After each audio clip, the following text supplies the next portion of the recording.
Alors, on va commencer par exemple par la griffe, hein. Il y a une sorte d'ergot et une griffe qui a l'air rétractable. Donc, on va commencer pour s'entraîner par ici. D'ailleurs, je vois que l'image colle pas complètement ici, hein, malgré nos efforts. Donc, je vais quand même le corriger.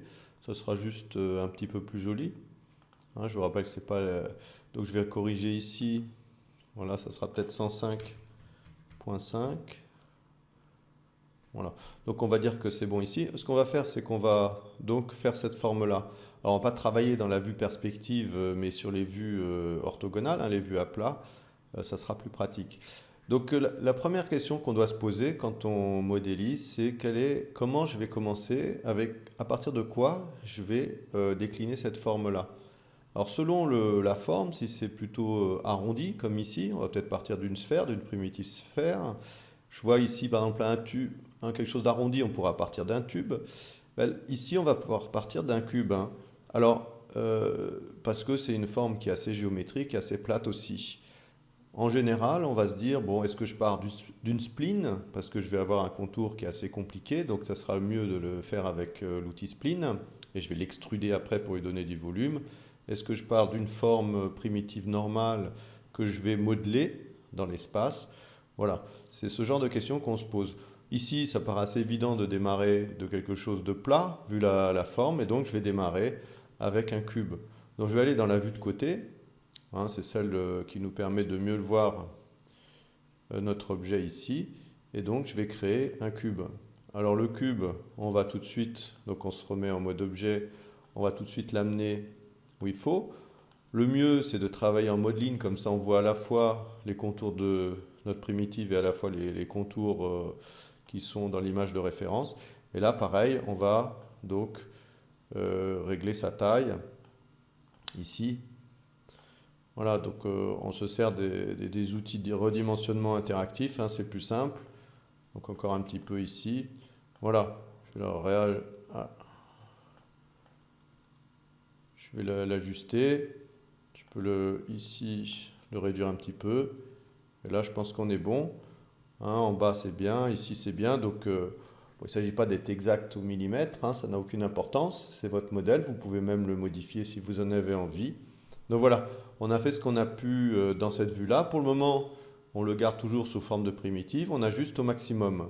Et je vais aller donc dans la vue avant pour pouvoir le voir ici.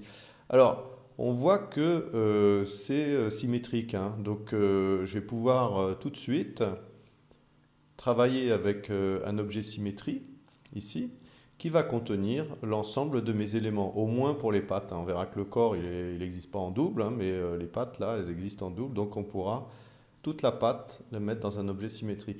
Alors, pour qu'un objet symétrie fonctionne correctement et puisse doubler, faire la symétrie de plusieurs objets, il faut que son enfant soit un neutre, hein. Donc, il va faire la symétrie de tout le groupe qui est contenu dans le neutre. Donc, je vais tout de suite au niveau de introduire un neutre autour de mon cube. Et pour ça, je peux faire grouper, hein, Alt G. Et à ce moment-là, ça me crée une hiérarchie dont le parent est le neutre. Du coup, si je mets ce neutre dans mon objet symétrie ici, tous les objets que je n'aurai plus qu'à les entrer à l'intérieur de la hiérarchie du neutre, hein, en tant qu'enfant pour qu'ils soient dupliqués par symétrie, hein. Donc voilà ici ce que ça donne. Alors pareil, on va se mettre aussi en ombrage ligne ici pour voir. Et là, donc je sélectionne mon cube pour avoir mes points. Là, on va juste faire finalement juste une tranche, si je puis dire, juste un côté. Et après, on va l'extruder, hein. C'est comme ça qu'on va pouvoir aborder peut-être le plus simplement cette forme. Donc voilà, je suis à peu près content de moi à ce niveau-là. Donc j'ai mis son épaisseur, hein. On voit qu'ici, il y a la même épaisseur ici, il y a un fond, et puis il y aura cette forme-là qu'on extrudera pour l'obtenir.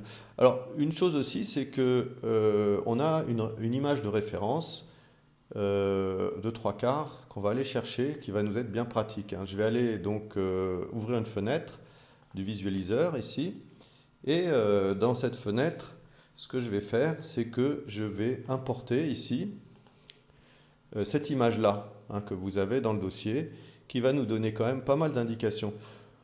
Donc je pourrais même intégrer dans mon interface le visualiseur, hein. L'avantage, c'est qu'avec la roulette de la souris, je peux zoomer, et puis avec la main, je peux me déplacer, hein. Donc on peut voir vraiment comment sont faits les objets. D'ailleurs, on va aller voir tout de suite celui qu'on est en train de modéliser qui est en bas. Hein, je vais zoomer au maximum, tant pis pour la résolution. Voilà, on voit la forme qu'il a comme ça, hein. Donc nous, on est en train de faire un côté, on va après l'extruder, le faire ici. Et on voit sur l'autre image, non, on ne le voit pas trop là, le côté qui dépasse. Je vais retirer la colonne qui ne nous sert à rien ici, j'aurai une surface d'affichage plus grande et je vais pouvoir intégrer cette vue, alors en cliquant sur son petit carré grisé, dans un des onglets de mon interface ici. Alors je l'avais déjà mis, je le ferme, voilà. Et là j'ai ici donc un onglet pour mon visualiseur dans lequel je peux déplacer mon image, ce qui est très pratique, hein.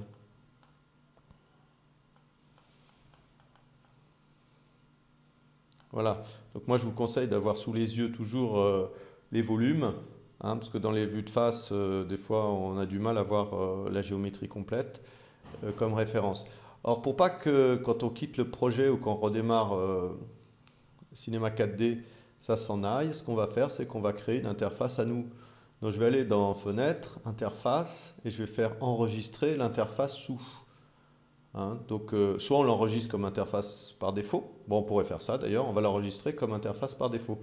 Donc normalement, quand on va, alors je vais faire un essai, interface de démarrage normale, alors comme j'ai deux écrans ça change, et ça vient là, et si je fais interface de démarrage utilisateur, je me retrouve bien avec ma fenêtre, la fenêtre qu'on a mémorisée ici, hein.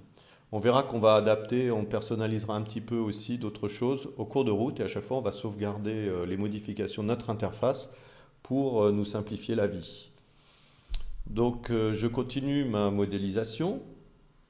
On a donc fait l'épaisseur, on a fait la longueur, la largeur et maintenant ce qu'on va faire c'est qu'on va examiner de plus près notre forme. Alors ce qu'on voit c'est que il va falloir qu'on extrude sur cette épaisseur ici pour faire une sorte de triangle, et ici aussi.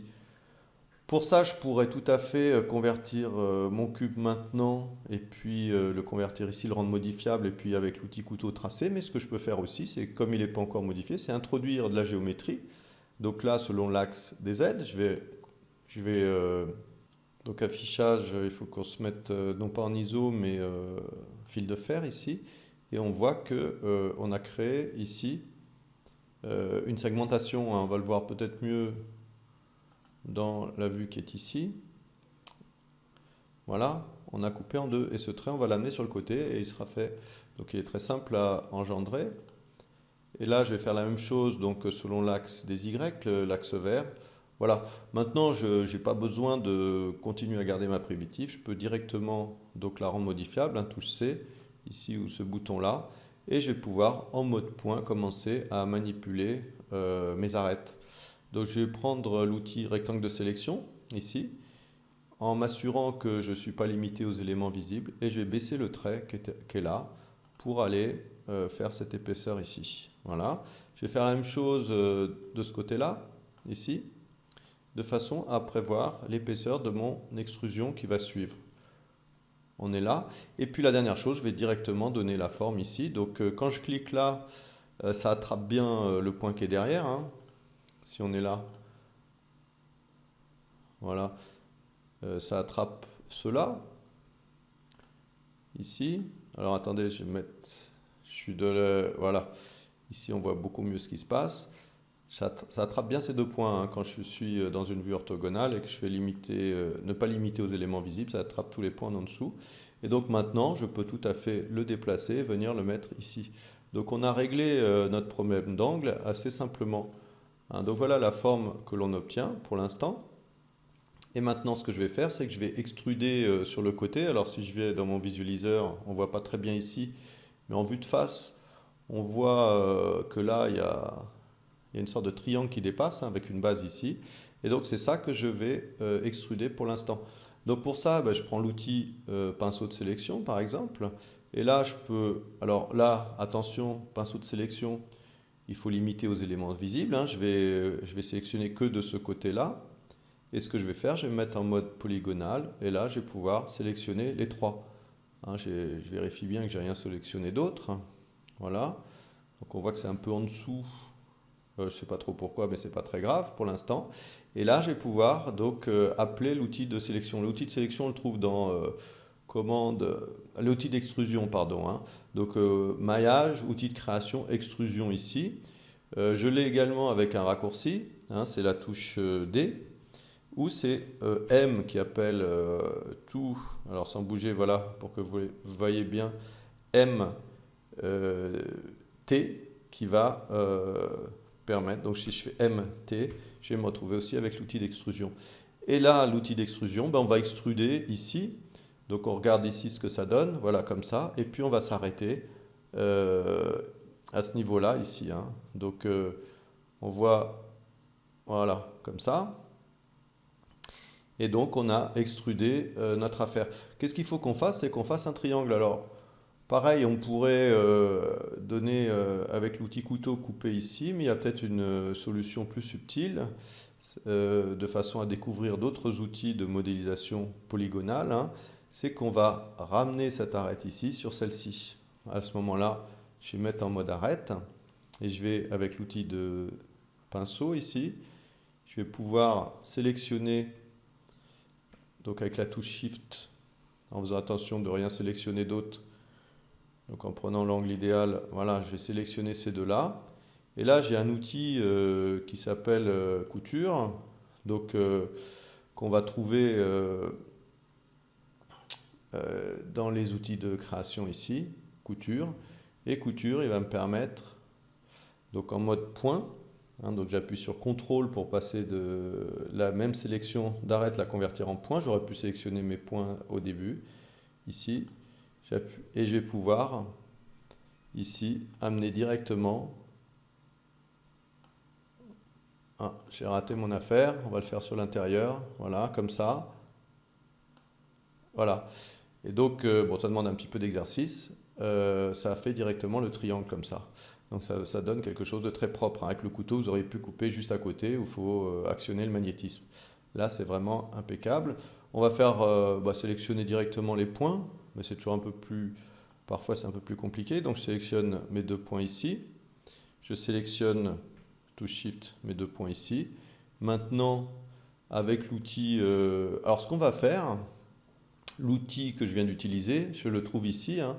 Couture, je le trouve ici. Donc, ce que je peux faire, c'est tout à fait détacher cet écran-là, ce menu-là, et l'amener dans mon interface. Alors, on va l'amener ici, comme ça. Et ce qu'on va faire aussi, c'est qu'on va mémoriser dans notre interface, enregistrer comme interface par défaut. Donc maintenant, tous les outils que j'aurais utilisés, j'aurais pu aller les rechercher, je pourrais les sélectionner ici, ça sera des raccourcis assez simples. Donc je vais reprendre couture, ici, et couture, donc pareil que tout à l'heure, je sélectionne mon point. Je vois qu'il me propose soit de coller ici, soit de coller ici, je colle ici. Donc c'est raté, je vais recommencer, je le colle ici. Comme ça, on va essayer avec celui d'en dessous. Voilà. Et là, ça a fonctionné. Hein, donc, on a bien notre triangle qui est ici et notre triangle qui est là. Hein, donc, voilà pour cette séquence. Et puis, on va continuer à finaliser notre objet dans